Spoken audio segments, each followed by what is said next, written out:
اچھا، آپ نے دوران گفتگو یہ ذکر کیا کہ آپ کی حضرت سے ملاقات بھی ہوئی. میں تو حضرت چونکہ حضرت بریلی شریف سے پڑھ کے بھی آئے اور جن بزرگ ہستیوں سے آپ پڑھ کے آئے ہیں تو مجھے تو بہت اشتیاق ہو گیا، کاش میں حضرت کی زیارت کر پاتا. آپ کی کیسے ملاقات ہوئی تھی؟ الحمدللہ مجھ اخکر کو اللہ نے یہ شرف عطا فرمایا کہ متعدد دفعہ حضرت نباز قوم ملت مولانا ابو داؤد محمد صادق رحمہ اللہ کی زیارت کا شرف ملا. لیکن جو ایک وقت ایسا ہے کہ جس میں نے یقین کیجئے کہ بڑے شعوری انداز میں آپ کی زیارت کی. ورنہ زمانہ طالب علمی میں آپ دارالعلوم جدیہ تشریف لاتے تھے اور ہم اس وقت زمانہ طالب علمی تھا تو اس میں آپ بڑے بزرگ ہیں یقیناً، تو آپ کی دور سے زیارت کی اور دستبوسی کا موقع ملا، بلکہ نہیں ملا کبھی کیونکہ آپ کا آنا اتنا ہجوم. لیکن ایک دفعہ یوں ہوا کہ اللہ رب العالمین کا یہ فضل ناچیز پر ہوا کہ میں گجرانوالہ تقریر کے لیے گیا.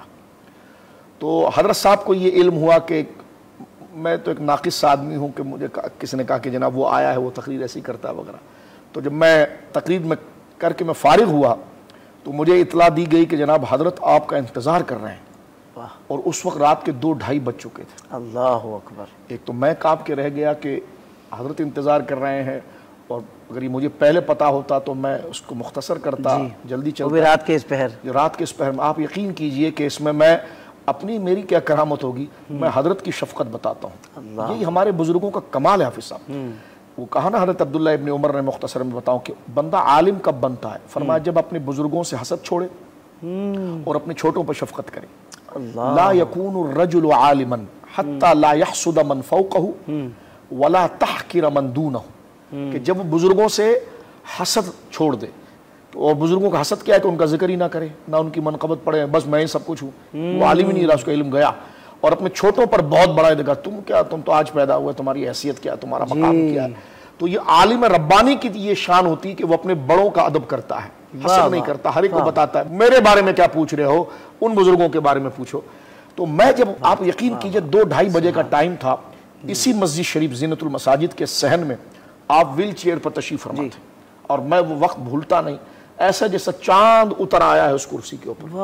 اتنا نورانی چہرہ، اور جس طرح آپ کا مبارک، آج بھی میں چشم تصور میں اس چیز کو محسوس کرتا ہوں کہ جس طرح آپ کا مبارک لباس سفید، اسی طرح آپ کا چہرہ مبارک، ایسی داڑھی مبارک. اور اس رات کے وقت جب میں پہنچا تو حضرت ایسے ملے کہ جس طرح ایک تر و تازہ آدمی نہیں ملتا. حالانکہ عشاء کے بعد سو جانا، علالت، اور یہ آپ کے آخری ایام تھے، لیکن ویل چیئر پر آپ تشریف فرما ہے. اور میں مسجد میں داخل ہوا تو مسجد کے صحن میں تھے، اور اس فقیر پر اللہ نے یہ کرم کیا کہ اللہ کے اس نیک بندے کی زیارت، مجھے دستبوسی کا بھی شرف حاصل ہوا، آپ کی قدم بوسی کا بھی شرف حاصل ہوا. آپ کے قدم کے قریب میں بیٹھا رہا، کچھ باتیں آپ نے مجھے حکماً نصیحت فرمائی، اور اللہ مجھے اس پر عمل کی توفیق عطا فرمائے. اور میں نے کچھ اپنی دل کی بات حضرت کی خدمت میں عرض کی تو حضرت نے دعا بھی فرمائی، اور اس کے بعد ایک لمبا وقت حضرت نے دیا. اور پھر مجھے بڑی حیا آ رہی تھی کہ اب میں کتنا دیر بیٹھوں گا، اب حضرت نے آرام بھی کرنا ہے. تو لیکن حضرت جب تک میں بیٹھا رہا تو حضرت بالکل اسی طرح، کوئی چہرے پر تنگی نہیں. اور مجھ سے یہ کہا کہ میں تمہارا انتظار کر رہا تھا، تم تقریر کر رہے تھے نا، آواز یہاں پر بھی آ رہی تھی.